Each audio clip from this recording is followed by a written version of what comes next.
Assalamualaikum dan selamat pagi.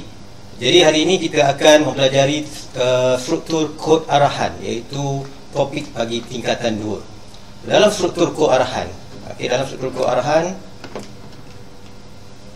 terlebih dahulu kita perlu buka Padlet yang cikgu telah bekalkan. Link Padlet tersebut. Apabila anda buka Padlet tersebut, anda akan dapat paparan sebeginilah. Kita ada topik tingkatan 1, topik tingkatan 2, topik tingkatan 3. Dan untuk hari ini kita akan belajar topik struktur kod arahan, iaitu tingkatan 2, bab 3.2.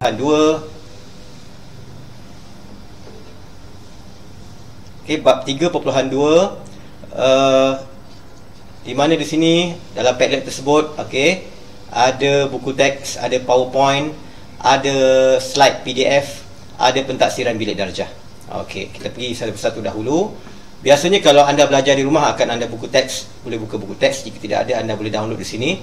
Jika buku teks juga akan dibantu dengan slide PowerPoint. Slide PowerPoint yang cikgu bangunkan ini adalah sama seperti dalam buku teks. So kalau tidak ada buku teks, boleh rujuk kepada PowerPoint tersebut. Kita lihat pada PowerPoint kita, iaitu struktur kod arahan. Struktur kod arahan, ia adalah merupakan paradigma atau cara yang bertindak sebagai model untuk menjelaskan atau cara yang hendak dibangunkan secara lebih sistematik, lebih jelas, dan ini dapat menjimatkan masa. Penggunaan struktur kawalan ini dalam beberapa struktur yang lain akan dapat memudahkan dan orang lain untuk memahami proses atau cara tersebut.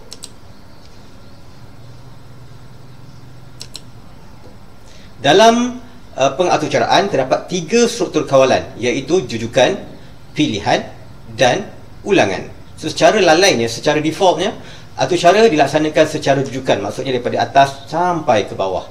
So berbeza dengan pilihan dan ulangan, dia ada gelung yang perlu diselesaikan terlebih dahulu. Jadi tanpa membuang masa, kita terus kepada soalan yang pertama. Soalan ini adalah untuk tahap penguasaan 1 ST 3.2.1 mengenal pasti struktur kawalan dalam aturcara. Nyatakan 2 struktur kawalan yang telah dipelajari. Soalan ini ada di dalam Google Form yang bertajuk pentaksiran bilik darjah yang ada di dalam Padlet yang cikgu bekalkan kepada anda semua. Untuk tahap penguasaan 2, masih lagi standard pelajaran 3.2.1 memberi 2 contoh struktur kawalan dalam menyelesaikan masalah. Anda boleh jawab soalan ni lah. Contohnya soalan 1, aturcara mengira luas trapezium. Apakah jenis struktur kawalan dia? Jujukan, pilihan ataupun ulangan. 2, aturcara yang bolehkan pengguna memilih sama ada operasi tambah, tolak, darab atau bahagi ke atas 2 nombor. Dan yang ketiga, aturcara yang mengira hasil tambah 1 nombor yang dimasukkan sebanyak 5 kali. So anda boleh pilih ada antara 3 tu, anda boleh tuliskan di bahagian ruangan kosong struktur kawalan. Anda boleh jawab ini dalam Google Form ataupun anda jawab di atas slide kertas, screenshot atau ambil gambar dan hantar semula ke dalam Google Form. Struktur kawalan jujukan ialah salah satu struktur kawalan yang paling mudah untuk difahami. Maksudnya struktur ini melaksanakan antara arahan baris demi baris daripada atas sampai ke bawah, pada mula, langkah 1, langkah 2, langkah 3 dan akhirnya tamat. Dan dia dijalankan secara tertib dan secara linear, mengikut urutan yang telah ditetapkan. Contohnya di sini, contoh 3.2.4, di mana penyelesaian masalah menggunakan struktur kawalan jujukan. Jessica ingin membina satu aturcara yang mengira luas segitiga. Dalam langkah penyiasatan, Jessica perlu masukkan input yang dikehendaki dan proses yang terlibat. Input yang dikehendaki ialah ukuran, panjang, tapak, tinggi segitiga. Rumus luas segitiga seperti yang anda pernah pelajari dalam matematik ialah setengah darab panjang darab tinggi. Jadi prosesnya, langkah yang pertama, kenal pasti apakah input, apakah proses, apakah output. Input dia, apakah data-data yang perlu dimasukkan oleh pengguna, apakah proses dia, maksud di sini calculation lah, formula bagaimana nak mengira luas segitiga, dan yang ketiga, apa output yang kita nak paparkan dalam program kita. Setelah pengguna masukkan dan aturcara mengira apa yang kita nak paparkan kepada pengguna. So langkah yang kedua, menulis algoritma bagi penyelesaian masalah. So isytiharkan boleh ubah luas, tapak dan tinggi. Kemudian masukkan ukuran tapak, panjang tapak. Langkah yang ketiga, setkan tapak kepada input yang dimasukkan, masukkan ukuran tinggi. Yang kelima, setkan tinggi kepada input yang dimasukkan, kira luas. Di sini adalah formula dia lah. Setengah darab panjang, panjang tapak darab tinggi.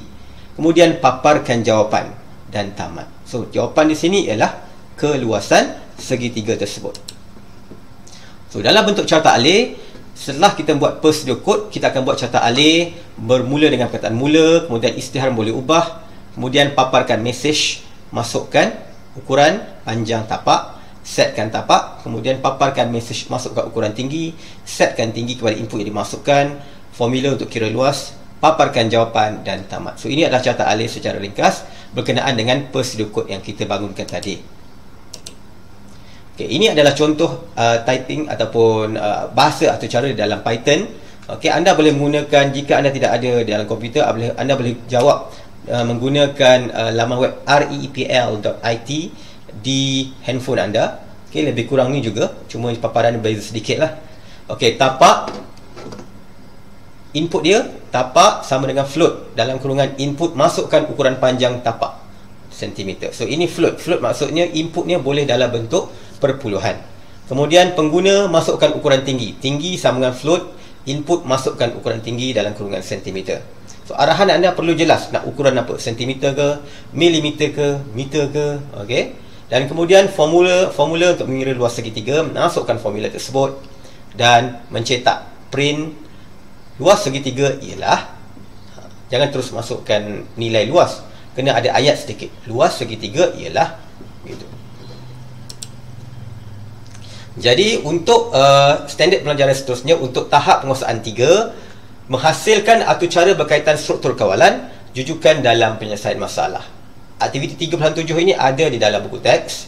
Menggunakan struktur kawalan juga untuk menyelesaikan masalah pengiraan bagi tujuan keceriaan di dalam kelas. Senarai nama rakan-rakan anda akan diletakkan dalam satu bulatan dan ukuran diameter bulatan tersebut ialah tidak boleh melebihi 1.5 meter. Tulis satu atau cara bagi mengira luas permukaan bulatan yang diperlukan. Formula luas permukaan bulatan ialah luas sama dengan pi j kuasa 2. Ukuran jejari perlu dimasukkan bagi tujuan tersebut. Okey. So, jadi seperti biasa, anda boleh menggunakan menjawab tugasan ini menggunakan mana-mana kaedah di bawah ini, sama ada menggunakan perisian Python di komputer. Jika tidak ada Python di komputer, anda guna perisian Python online pada laman web yang cikgu telah share di sini, kongsi di sini, ataupun paling tidak pun anda tulis secara manual, tulis di atas kertas menggunakan pen dan screenshot hantar kepada cikgu. Okey. So, yang ini adalah tujuan keceriaan di dalam kelas. Bagaimana nak kira luas pi j kuasa 2 ni? Okey. So, setakat situ sajalah untuk hari ini. Cikgu nakkan kamu buat 3 soalan. Ya, soalan tadi, tahap penguasaan 1, tahap penguasaan 2 dan tahap penguasaan 3 untuk hari ini. Okey. Untuk kembali semula, kalau kita kembali semula kepada Padlet kita tadi. Okey. Dalam Padlet kita,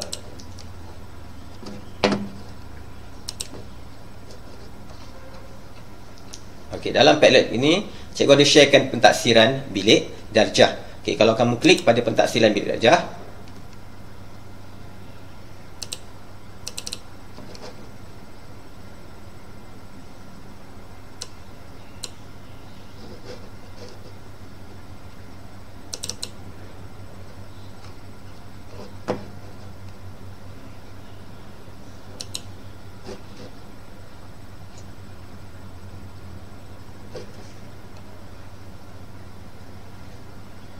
okey, ada masalah internet kat sini, tak apalah.